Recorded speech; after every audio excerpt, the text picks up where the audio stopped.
or you don't fit in. If you're in the mood, we can take it to the moon.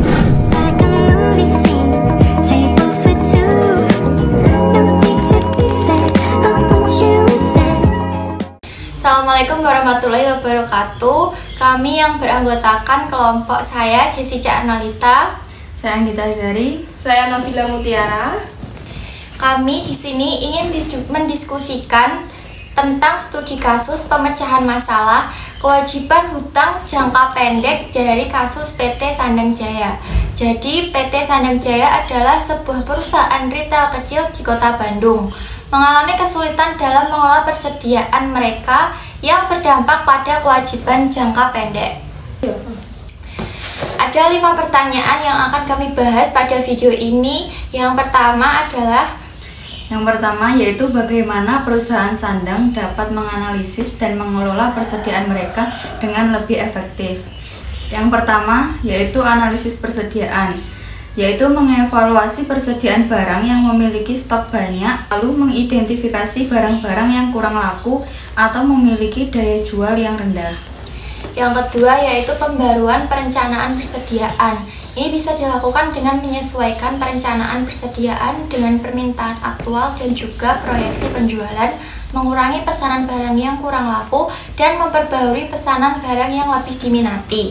Yang ketiga, manajemen gudang yang efisien, yaitu menggunakan sistem penyimpanan yang efisien seperti rak, label, dan sistem pelacakan stok yang mudah dicari.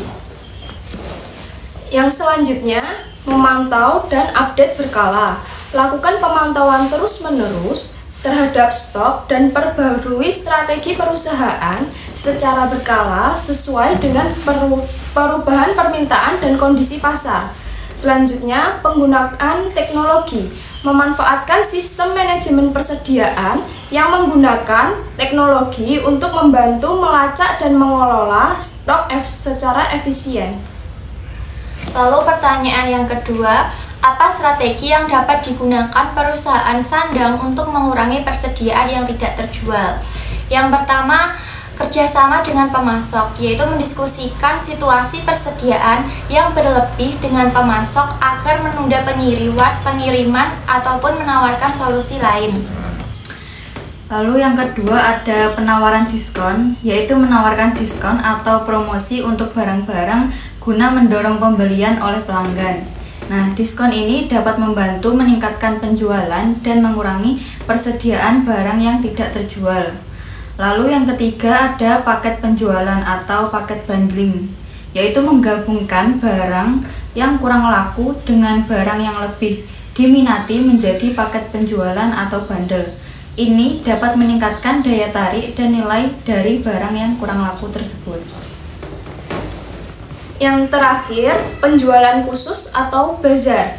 Menyelenggarakan penjualan khusus atau acara penjualan untuk menghilangkan persediaan yang tidak terjual ini dapat menciptakan dorongan tambahan bagi pelanggan untuk membeli barang.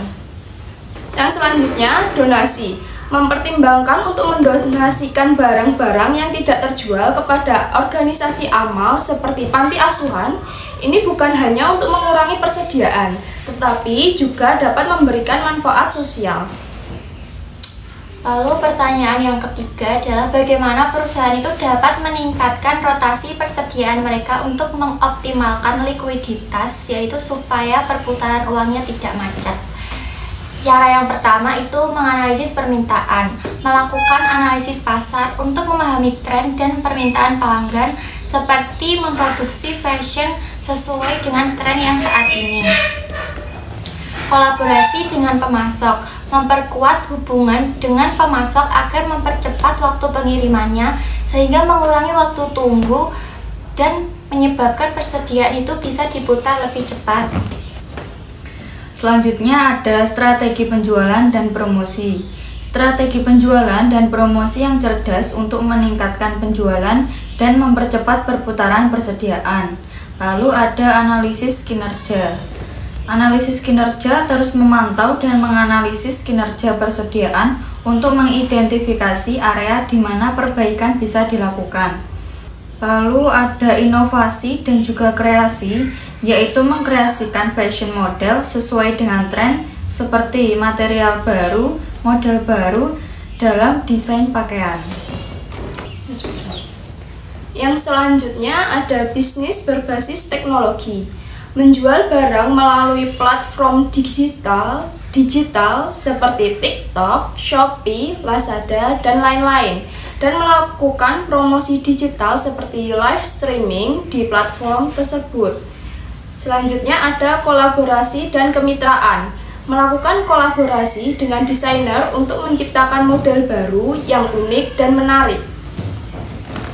Baik, selanjutnya pertanyaan keempat.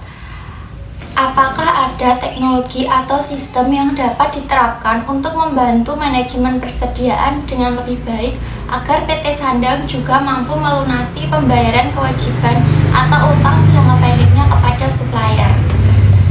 Yang pertama itu menggunakan sistem manajemen pemasaran, yaitu melacak persediaan barang secara real time, mengelola pesanan, dan memperbarui data persediaan secara otomatis. Contohnya dengan menggunakan aplikasi Odoo dan juga Zoho Inventory. Yang kedua ada barcode, yaitu penggunaan barcode memungkinkan identifikasi dan pelacakan barang secara akurat dan juga efisien. Sistem ini dapat membantu dalam mengelola persediaan, pelacakan stok, dan mengurangi kesalahan dalam pengelolaan persediaan. Yang selanjutnya ada sistem point of sale. Sistem ini tidak hanya membantu dalam proses pembayaran saja, tetapi juga dapat terhubung langsung dengan sistem manajemen persediaan untuk memperbarui stok secara otomatis. Lalu pertanyaan yang terakhir yaitu bagaimana perusahaan dapat mengelola resiko yang terkait dengan penurunan nilai persediaan atau perubahan tren dari pasar. Baik, yang pertama yaitu diversifikasi persediaan. Adalah menyimpan persediaan dari berbagai pemasok dan lokasi untuk mengurangi dampak dari gangguan pasokan di satu wilayah. Lalu yang kedua yaitu manajemen resiko. Membeli asuransi untuk melindungi dari kerugian akibat kerusakan atau kehilangan persediaan. Yang ketiga, strategi diskon dan promosi. Strategi diskon dan promosi untuk mempercepat penjualan barang yang berpotensi mengalami penurunan nilai. Diskon yang tepat waktu dapat membantu mengurangi resiko akumulasi stok yang tidak terjual. Yang terakhir ada pemantauan pasar. Selalu mengawasi tren pasar dan perilaku konsumen. Baik, berikut adalah hasil diskusi dari kelompok kami mengenai kasus dari PT Sandang. Semoga apa yang dapat kami sampaikan bisa bermanfaat dan juga sudah memenuhi tugas yang diharapkan oleh Bu Wiwin. Sekian dari kelompok kami. Wassalamualaikum warahmatullahi wabarakatuh.